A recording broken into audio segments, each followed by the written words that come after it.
Quantos creem que o Senhor está aqui nesta noite? De fato. Essa é a promessa dele. Ele disse que onde 2 ou mais estiverem reunidos em meu nome, eu estou lá, eu não perco esse happy hour aí, eu não perco esse encontro. Então é nessa esperança de fé, nessa expectativa de fé, que a gente está aqui reunido, na esperança de que o Deus que é Espírito, e que importa que os seus adoradores o adorem em Espírito e em verdade, esteja nesse momento aqui, habitando as nossas consciências e o nosso coração. É um fato que Deus enche céus e terra, mas às vezes Ele enche céus e terra e não é cogitado dentro da nossa consciência, nem dentro do nosso coração. A gente vive como se Ele não estivesse, como se Ele não fosse Deus. A gente o ignora. E às vezes a gente está dentro de um ambiente que, em tese, apesar de não ter nenhuma luzinha vermelha ali acendendo, indicando que Ele está presente, deve ser permeado pela ideia de que Deus está aqui. Mas não necessariamente no templo que Ele nos fez, às vezes isto acontece. Às vezes nós estamos aqui como mais um impulso mecânico, mais uma motivação da roda que gira, né? Da lei da inércia. Um corpo tende a estar em movimento quando está em movimento e tende a estar parado quando está parado. Às vezes a gente vai fazendo as coisas porque tem que fazer. Eu sou acostumado a fazer, mas isto não contempla a relação e nem o culto. O culto deve ser racional, porque um culto racional é um culto legítimo. Um culto sem consciência é um culto que não serve. Porque nas relações elas não podem ser desprovidas da consciência. Certo ou errado? Uma pessoa bêbada, inconsciente, você não leva em consideração o que ela fala, não é verdade?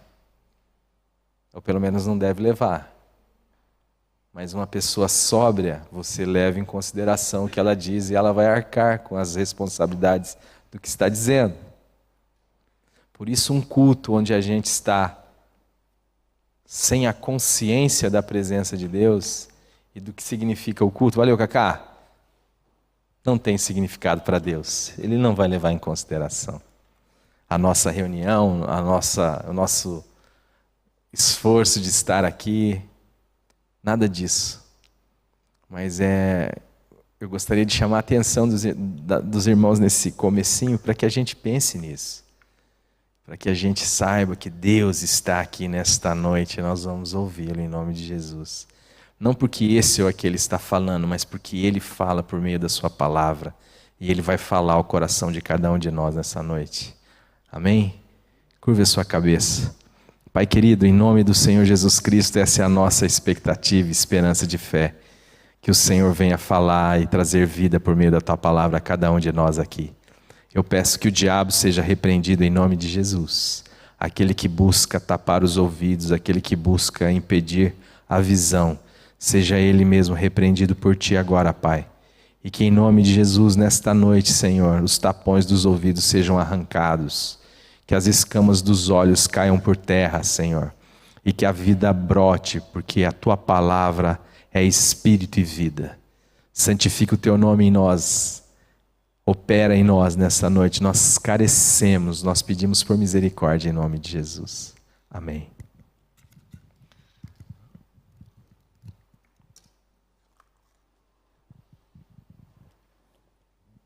Amados, na semana passada nós fizemos uma leitura do texto de Gênesis capítulo 4. Hoje a gente vai agregar a esta leitura mais 2 leituras.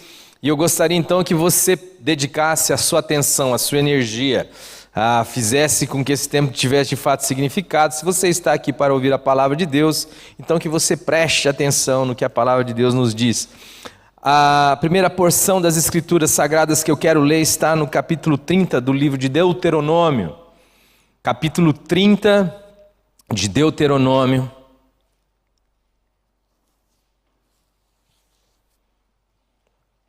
Eu vou ler a partir do versículo 15. Posso ler? Valeu. Ali o Silão. O Silão dá uma força ainda, né? Vê, presta atenção, vê, que proponho hoje a vida e o bem.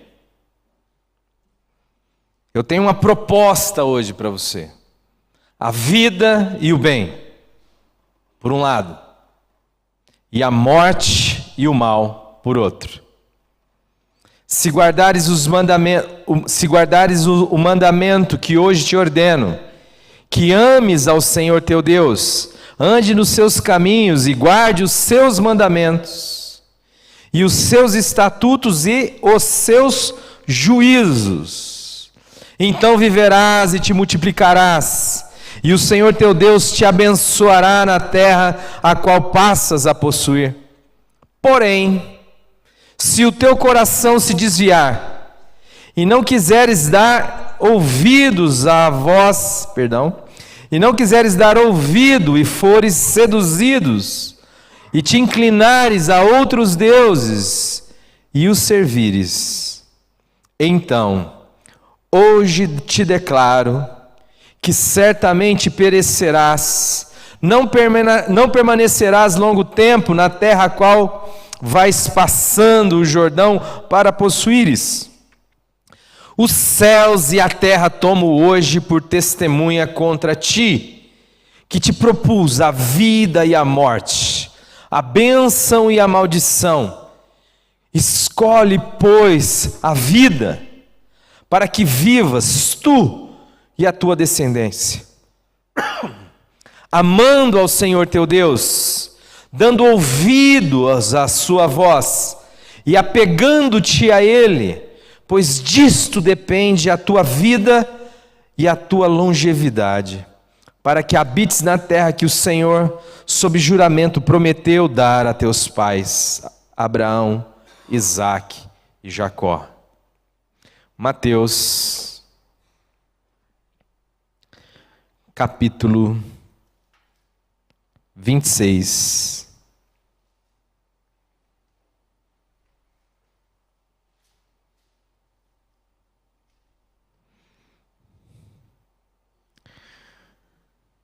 Versículo.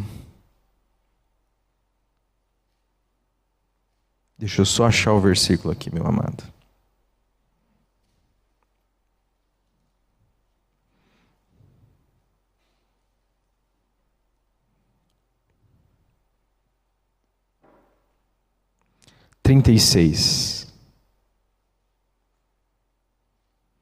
Em seguida, foi Jesus com eles a um lugar chamado Getsemane,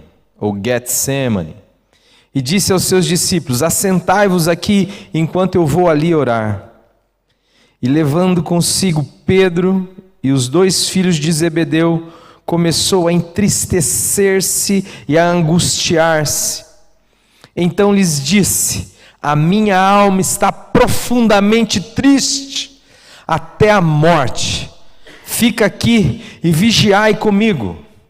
Adiantando-se um pouco, prostrou-se sobre o seu rosto, orando, dizendo: meu Pai, se possível, passe de mim este cálice. Todavia, não seja feita como eu quero, não seja feita a minha vontade, e sim como tu queres.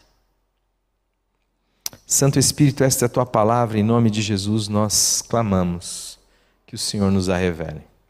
Bom, no texto da semana passada, eu vou aproveitar e vou ler. Vocês estão bom para ler Bíblia hoje, senão o pessoal que não veio semana passada não vai entender muita coisa. Capítulo 4, versículo 3. Aconteceu que no fim de uns tempos trouxe Caim do fruto da terra uma oferta ao Senhor. Abel, por sua vez, trouxe das primícias do seu rebanho, e da gordura deste agradou-se o Senhor de Abel e de sua oferta, ao passo que de Caim e de sua oferta não se agradou. Irou-se, pois, sobremaneira Caim, e descaiu-lhe o semblante. Então lhe disse o Senhor: por que andas irado? E por que descaiu o teu semblante? Se procederes bem, não é certo que serás aceito? Se todavia procederes mal, eis o pecado aí jaz à porta. O seu desejo será contra ti, mas a ti cumpre dominá-lo. Bom, esta passagem fala de um momento de culto, de um momento específico onde estes dois irmãos se propuseram a trazer ao Senhor uma oferta. Era um culto, era a ideia de cultuar a Deus, de servir a Deus, de adorar a Deus, da maneira como eles podiam perceber, da maneira como cada um deles via aquela situação. Cada um imaginou uma maneira de adorar a Deus de forma diferente. Um teve a vontade, o desejo, a ideia, a percepção de trazer uma ovelha inocente, figura do Cordeiro de Deus que tira o pecado do mundo. O outro trouxe a primícia de todo aquilo que ele produziu como lavrador que era. Mas o fato é, e eu não vou entrar nos detalhes anteriores ao que eu estou querendo dizer, ou ao que eu comecei a falar, mas o fato é que Deus de alguma forma não aceitou o sacrifício de Caim e não gostou daquela oferta, mas ao passo que de Abel e da sua oferta Deus se agradou. E isto gera uma questão relacional muito forte entre os irmãos, não por parte de Abel, mas por parte de Caim. Isso também aponta para aquilo que nós falamos na semana passada, que as nossas dificuldades relacionais é sempre um problema com Deus, dificilmente é um problema com o outro. Abel não tinha feito nada para o irmão. Abel simplesmente tinha sido aceito por Deus, enquanto Caim não. Muito provavelmente, quando você estiver numa situação de conflito relacional, isto passa necessariamente pela sua relação com Deus e pela falta de percepção ou pela falta de obediência em dar razão a Deus sobre aquilo que Deus diz de nós. Então, ao invés de eu volver na minha vontade, voltar nas minhas decisões, eu prefiro matar aquele que é a figura, o estandarte, o poste erguido que anuncia, o outdoor que demonstra que eu estou errado. Então Caim prefere matar o irmão ao ouvir a voz do Deus que dizia, viu? Se você proceder bem, não é certo que você vai ser aceito? Existe um espaço aí para você retroceder, existe uma estrutura para você fazer, é só você voltar.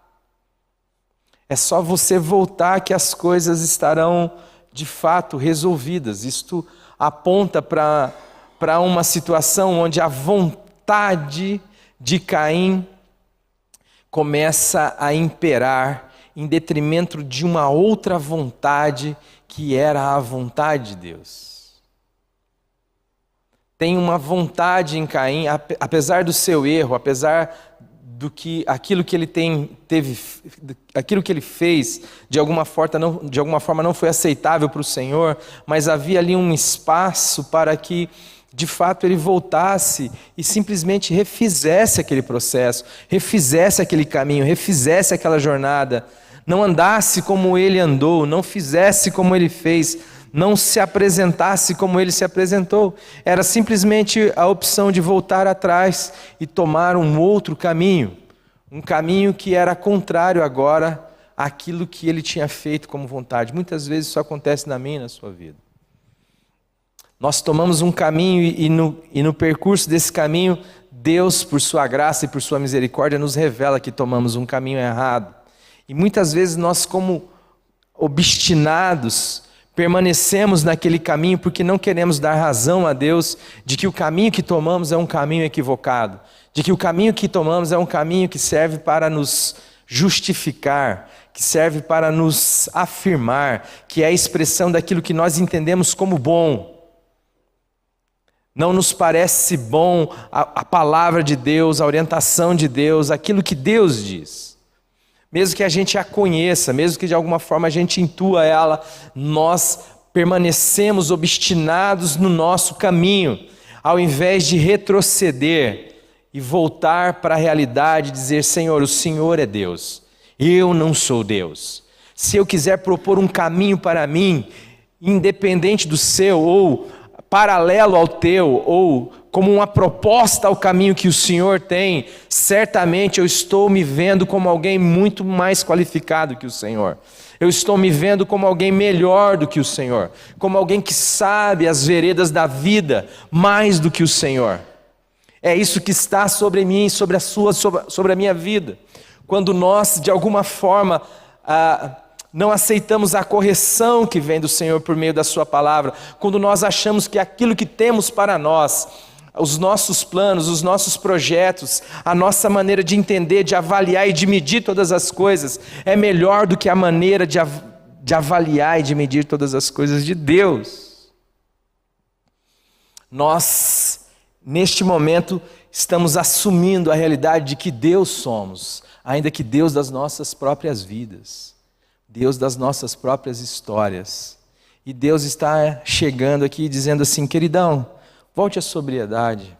Você não tem esta condição, você não tem esta capacidade, você não tem a condição de ver tudo da onde eu vejo, você não tem a condição de saber tudo como eu sei, e você não tem poder sobre tantas coisas que estão à sua volta como eu tenho. Volte, se procederes bem, não é certo que você será aceito. Agora, se procederes mal, o pecado jaz à porta. Se você entrar por esse caminho, o que vai ter diante de você é o caminho do pecado. Porque o pecado é esta vontade obstinada do velho homem em não dar razão a Deus. E aí, sabe o que vai acontecer? Isto que você está desejando, este seu projeto, esta sua maneira de conduzir a vida, essa história que você quer escrever, este caminho que você quer trilhar, vai se converter em mal contra ti. A tua vontade será contra ti. Esta vontade que você alimenta, que você deseja tanto, esta força que lhe impulsiona a gastar a sua energia, a sua vida, o seu conhecimento, os seus recursos, no intuito de realizá-lo, mesmo que, ainda que você não perceba a aprovação de Deus nesse processo, isto vai se converter num mal para você. Se você insistir neste caminho, o pecado vai estar ali te esperando. Esta é a essência do pecado. Ele só se consumará. Mas a essência do pecado é esta vontade do velho homem, esta obstinação em não dar razão a Deus, em não voltar atrás, em se firmar no seu projeto, na sua história, na sua estrutura, no seu planejamento de vida, ainda que isto não seja em nenhum momento compartilhado, ouvido, discernido da sua relação com Deus. E o texto está dizendo assim, então, o seu desejo será contra ti. E ainda que a gente pense nessa estrutura do desejo, que é a estrutura da vontade, quantas coisas você tem vontade? Eu estou num processo de fazer regime agora, eu tenho vontade, a minha vontade está mais avultada para uma série de coisas. Mas eu preciso em algum momento resistir a essas coisas. Às vezes não consigo, mas se eu quiser de alguma forma cumprir o objetivo, eu preciso controlar esta minha vontade, clamar a Deus e dizer: Senhor, me sustenta aqui nesse processo, mas andar em relação aquilo que de alguma maneira se expressa enquanto vontade. E aqui esta é a questão: vontade, desejo. Quem está no comando? E aí nós entramos no texto de Deuteronômio, capítulo 30, que nós lemos. E o Senhor está dizendo o seguinte, eu tenho aí 2 caminhos para você. 2 caminhos estão diante de vós, a vida e a morte, a bênção e a maldição. E o Senhor ainda dá uma cola e ele diz assim: escolhe, pois, a vida. O texto começa dizendo assim: vê que proponho hoje a vida e o bem, a morte e o mal. Se guardares o mandamento que hoje te ordeno, que ames o Senhor teu Deus, ande nos seus caminhos e os guarde, e os seus mandamentos, e os seus estatutos, e os seus juízos. Então viverás e te multiplicarás, e o Senhor teu Deus te abençoará na terra a qual passas a possuir. Ele aponta para um mandamento relacional, um mandamento do amor. Vamos desenvolver relação. Isto é fundamental para mim e para a sua vida. Para que esta terra na qual nós habitamos, onde a nossa história é escrita, o chão que nós trilhamos, seja fruto desta relação de amor com Deus. Seja fruto da nossa comunhão com Deus. Você está pisando no chão da história. Se eu pudesse escrever a sua história, registrar a sua história, até que ponto essa história seria contada a partir da sua relação com Deus? O caminho que você trilha, as esquinas que você dobra, até que ponto isto é fruto da sua comunhão com Deus? Ou até que ponto isto é fruto de você mesmo determinar para você a sua trajetória e o seu caminho? Este é o pecado que Isaías vai descrever lá no capítulo 53, quando o Senhor fez cair sobre Jesus a iniquidade de todos nós, porque todos nós, cada um de nós, se desviava pelo seu próprio caminho, mas o Senhor fez cair sobre ele a iniquidade de nós todos. Nós vemos esta estrutura hoje sendo quase que majoritária. As pessoas estão cada dia mais desesperadas, estão dispostas até o culto, desde que isto represente uma autoafirmação da sua própria vontade, desde que ela possa sentar e dizer a Deus o que Deus precisa fazer para contribuir com o seu projeto pessoal, com a sua vida.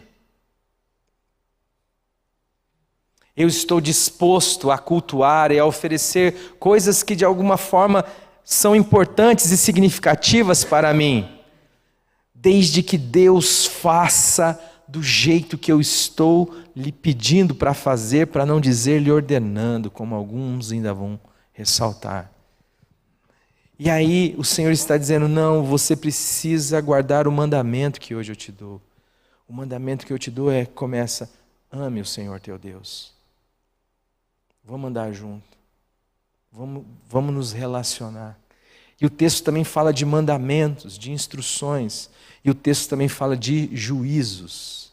Esta maneira de você julgar a vida, avaliar as estruturas, do ponto de vista da nossa humanidade, da nossa condição humana, nós não podemos compreender o Deus crucificado. E nem a forma dele julgar o mundo, as pessoas e a vida. Aliás, ele vai nos ensinar isso. Ele diz assim, Deus não vê como vê o homem. Deus não julga como o homem julga. Como que Deus julga? Ora, nenhum de nós, do ponto de vista da nossa pequeneza, pode olhar para a cruz e perceber na cruz o vitorioso, o Rei das nações, o Senhor dos senhores. Nós iremos olhar para ele e dizer, como os demais, no círculo da crucificação dizia, se você descer da cruz, a gente vai dar crédito a você. Mas para nós não faz sentido esta realidade.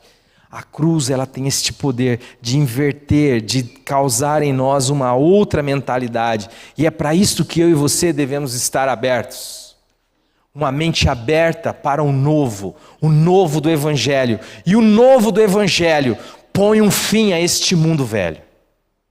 Torna obsoleta todas essas estruturas nas quais nós construímos a nossa sabedoria, aquilo que nos dá segurança, aquilo que nós estabelecemos valor e relação. A cruz, o Deus crucificado, fala que é loucura a sabedoria do mundo. É por isso que 1 Coríntios, capítulo 1, versículo 18 em diante, Paulo vai dizer sobre esta realidade. Amados, nós estamos vivendo um cristianismo de valores mundanos. Estava conversando com o Silas ali no fundo, ele falou de uma situação onde uma pessoinha amada disse: eu quero ser bom. E o Silas falou assim: não, você precisa ser obediente. Ele falou: não, obediente eu não quero ser não, eu quero ser bom. Porque obediente significa que eu posso estar diante de uma vontade contrária à minha, e eu estou disposto a me enquadrar, a me informar, a me colocar na forma daquilo que este mundo estabelece como critério de bondade. Mas eu não estou disposto a abrir mão da minha vontade. Eu não quero abrir mão da minha vontade. Eu não quero abrir mão do controle. Eu não quero abrir mão de mim. Por isso que as igrejas cristãs no nosso país lotam. Por isso que cada dia mais as pessoas se tornam crentes. Não porque elas querem abrir mão de si, não porque elas querem o evangelho da cruz, do Cristo crucificado. Não, mas porque elas querem ter acesso a um poder que pode facilitar que o seu projeto, a sua vontade, se efetive neste mundo. Sem saber que a sua vontade será contra ela mesma. Um amigo meu estava prestes a tomar uma decisão. Isso tem mais ou menos uns 10 anos. E eu, instruído pelo Senhor, fui na casa desse meu amigo. Bati na porta dele, ele saiu, me recebeu. Eu falei: irmão, eu vim aqui em nome do Senhor Jesus Cristo e eu preciso te dizer algo. Esta decisão que você está tomando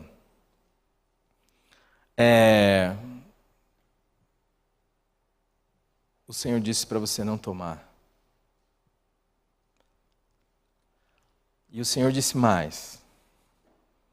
O Senhor disse que você pode tomar essa decisão, mas logo você vai descobrir que ela foi uma decisão ruim. Nesse momento você vai querer sair dessa realidade e vai ser muito, mas muito difícil. E ele falou: obrigado, eu entendo o que você está falando, mas ele tomou a decisão. E esses tempos nós nos encontramos novamente. E ele falou assim: você lembra quando você foi na minha casa?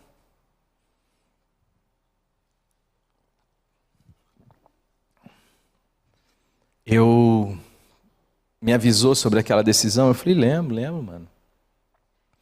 Ele disse assim: pois é, aconteceu exatamente. Eu tomei aquela decisão, depois me arrependi daquela decisão. Para desfazer aquilo era possível, mas o trauma seria maior. Eu teria que voltar algumas milhas atrás. Decidi permanecer naquela decisão. E hoje eu estou com um problema sério. E Deus me mostrou que tem a ver com essa decisão.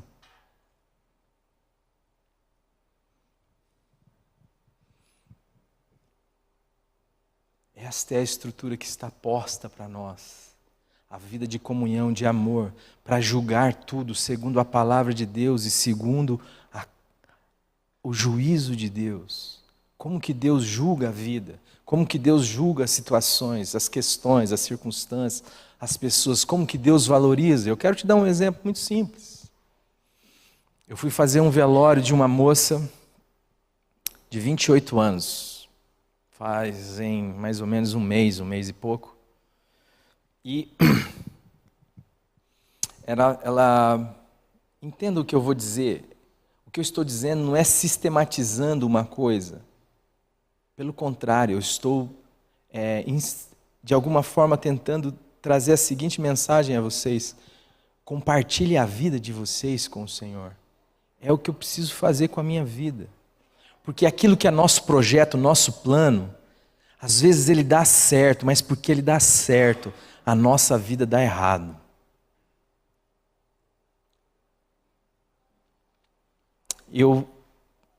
E esta moça veio estudar aqui em Londrina, tinha um problema com os pais, familiar e tal. Os pais eram separados, ela veio estudar em Londrina.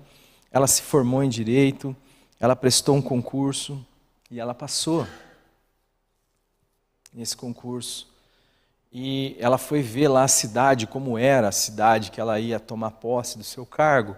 Só que na hora de voltar, ela parou num trevo e ela tocou um pouquinho antes da hora, o caminhão pegou na frente do carro e deu um chicote no pescoço dela. E ela morreu.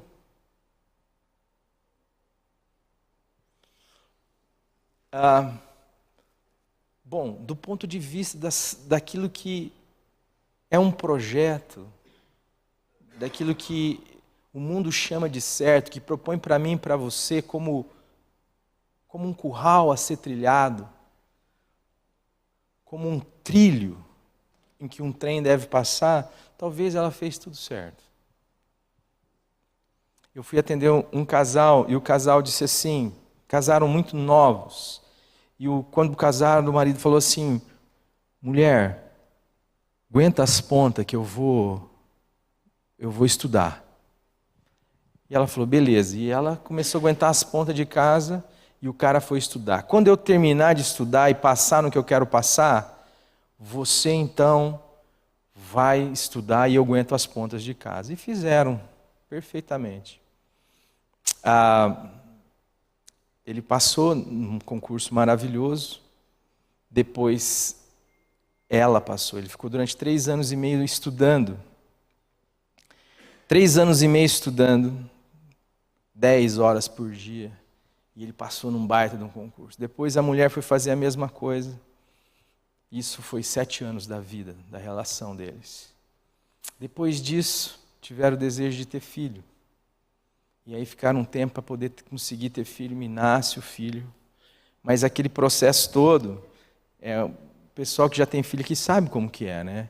É um processo onde a mulher fica voltada à cria, né? O homem fica meio de lado, ele precisa entender esse momento. Depois as coisas vão se equacionando novamente. Mas a relação, de alguma forma, fica prejudicada, porque a mulher ela necessita de dar uma atenção à sua cria. E aí vem o menino, nasce. E depois passa um tempo mais, o segundo filho. Bom, quando tudo isso passou, já havia quase 14 anos.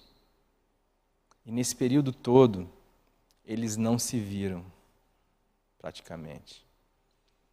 Tudo deu certo do lado de fora, mas o desejo deles se tornou contra eles mesmos. E eu estava lá para atendê-los porque eles já não se conheciam mais no casamento. Não sabia mais quem o outro era. E estavam se separando. Entendam o que eu estou dizendo. Não estou dizendo que estudar é ruim, que fazer concurso é ruim. Não estou dizendo nada disso. Estou dizendo que toda a nossa vida é vivida na presença e na comunhão com Deus. É chamado para ouvir a voz do Senhor. É como Jesus diz, eu só faço o que vejo o Pai fazendo e segundo Ele fala, eu julgo a vida. É dessa maneira que eu vivo a minha vida. Por que, Jesus? Porque o Filho nada pode de si mesmo. Eu não posso nada. Deus tem um projeto. Ajuda eu, Bahia. Ajuda eu. Deus tem um projeto. Qual que é esse projeto? Deus tem uma vocação. Qual que é esta vocação? E aí nós estamos diante de Jesus, no Getsêmani. E ele fala que ele está ali com os seus discípulos, mas ele elege 3 desses discípulos. E ele fala assim, cara do céu, a minha alma está abatida até a morte. E quando você vai perguntar para Jesus o que está causando tamanho abatimento em Jesus, ele revela para nós. Ele diz que a razão do seu sofrimento, da sua dor, do seu abatimento é uma só. Eu tenho uma vontade e Deus tem outra. E entre a minha vontade e a vontade de Deus, eu preciso ver qual caminho eu vou tomar. A vida ou a morte, a bênção ou a maldição. Só que aqui está tudo invertido, porque a vida significa morrer. E a maldição e a bênção significa ir para o madeiro, o lugar dos malditos. E eu não quero nem morrer e nem ir para a cruz. Porque aqui está uma inversão total. A minha vontade é contrária à cruz. A minha vontade é contrária ao projeto de Deus. E é isso que está me angustiando. Por quê? Porque eu sei que eu vou bater lá umas 3 vezes e isso não vai mudar. E é o que acontece. Jesus ora por 3 vezes, mas ele tem uma oração que desnuda o seu coração ao mesmo tempo que se submete a Deus. Ele diz: ó Pai, eu não quero isto. Eu quero que o Senhor afaste de mim esse cálice sem que eu beba. Mas ainda que eu queira muito isto, Senhor, eu quero dizer outra coisa para o Senhor que eu quero mais. Eu quero que seja feita a tua vontade e não a minha. Ainda que isso pareça loucura aos olhos humanos, eu tenho andado com o Senhor, eu tenho amado o Senhor, eu tenho sido instruído pelo Senhor, eu tenho caminhado com o Senhor, e eu sei que o Senhor tem caráter. Humanamente falando, Pai, não faz sentido eu desejar a cruz ou querer morrer. Não faz sentido eu abrir mão da minha vontade, tendo eu o poder nas mãos para decidir. Mas, Pai, seja feita a tua vontade, não a minha. Então, amados, o que eu estou querendo dizer nesta noite é isto. Existe de fato a possibilidade, existe de fato esta realidade que Deus apresenta a mim e a você, a possibilidade das escolhas, mas só existe um caminho e só existe uma vontade que irá prevalecer, e esta vontade é a vontade de Deus. Jesus disse assim: eu sou o caminho, a verdade e a vida. Ninguém vai ao Pai senão por mim. Quantos caminhos você tem? Um caminho. Quando você só tem um caminho, qual que é a sua escolha? Você não tem escolha.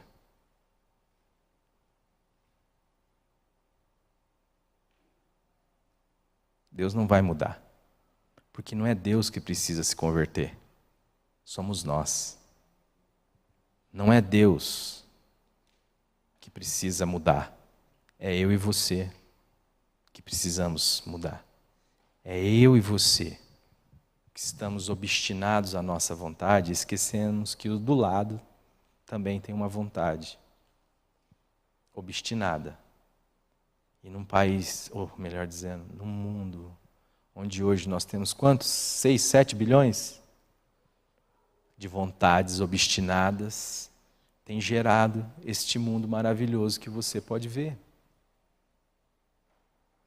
Qual que é o conflito seu na sua casa, com a sua esposa, com o seu marido, com a sua mãe, com o seu pai? Se não vontades absolutas, obstinadas, que não aceitam outra realidade, não aceitam o governo de Deus. É chegado a vós o reino de Deus. É o que Jesus disse: venha o teu governo. O Senhor tem um caminho. Ele tem uma vocação. Ele tem um lugar para você e para mim no corpo. Não para que você faça uma célula querendo fazer o que quer, outra fazendo. Não. Desmantela tudo. Não, tem um cabeça que ordena toda essa realidade. Deus não está aqui para fazer a minha e a sua vontade. Jesus veio para nos dar vida. E o caminho da vida passa necessariamente pela vontade de Deus. Porque Ele é a vida. E ninguém experimenta a vida, a não ser quando perde a vida velha lá no madeiro. Dá para entender isso, meus amores? A vida da ressurreição não se manifesta enquanto a vida velha, que quer fazer a sua vontade, não tem um fim no Calvário. Lá em Jesus, você e eu morremos. Este ser obstinado teve um fim, como Jesus morreu. Mas na ressurreição de Jesus Cristo, o Senhor nos chama a ter um novo coração, uma nova mente, a mente de Cristo, e uma nova vida que nos governa. Ainda que você perceba a sua vontade gritando, você, como um filho e como uma filha de Deus, pode dizer: contudo, Pai, seja feita a tua vontade e não a minha. Porque o Senhor sabe a vereda da vida. O Senhor sabe o que é bom para mim, ainda que eu não entenda, porque não tenho competência para isso. O Senhor a tem. E eu só tenho uma coisa para fazer: confiar no teu caráter, andar contigo. Este é o Evangelho, irmão. É o Evangelho daqueles que não sabem, não podem, não conhecem, não veem, mas que estão na mão daquele que pode, sabe, conhece todas as realidades e os ama. Sabe o que é bom para mim e para a sua vida. Eu sei os planos que tenho acerca de vós. Planos de bem e não de mal. Se quiseres e me ouvires, me der ouvidos, comereis o bem dessa terra. 2 caminhos estão postos diante de vós: a vida e a morte, a bênção e a maldição. E eu vou lhe dar uma cola. Escolhe, pois, a vida.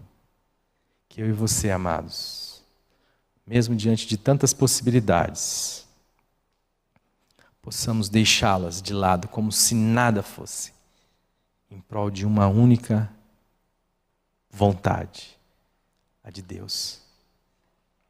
Por isso que o Evangelho não é um oba-oba.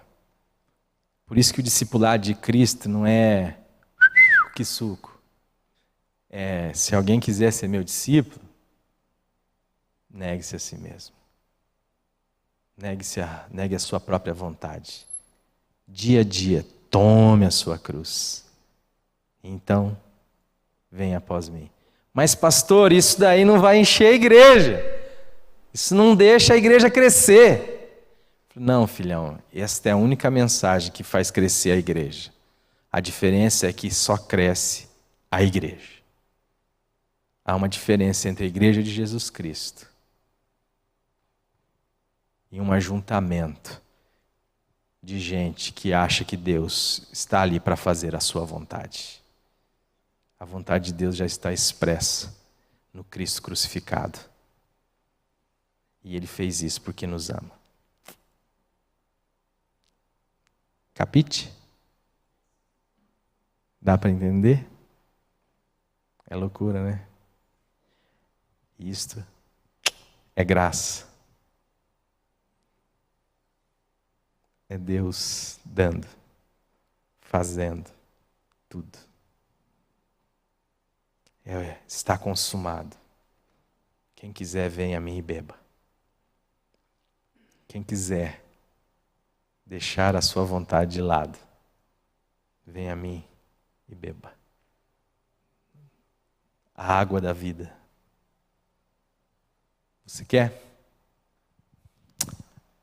A razão dos meus conflitos é esta, a minha vontade. Tem hora que a minha vontade não está acontecendo, eu fico triste, bolado, nervoso, eu fico bravo, eu fico irritado, eu fico sofrendo, aí às vezes não dá mais certo, ainda piora, daí eu fico triste, deprimido, querendo morrer. Por quê? Porque é a minha vontade. E Deus fala, filhão, eu não posso fazer sua vontade, senão eu te arrebento. Porque a sua vontade será contra você. É igual o Luquinhas de 10 anos querendo uma... Fala o nome de uma moto legal aí, pô. Uma moto legal, uma Hornet. Ele colocou na cabeça dele que ele ia se realizar o dia que ele tivesse uma Hornet. Eu falo, meu filho, é isso que você quer? O pai está aqui para te dar. Toma. Enfia num poste e se arrebenta. É isso que eu ia fazer com meu filho. Ele não sabe. Ele não vê como eu vejo. Ele não tem a experiência que eu tenho.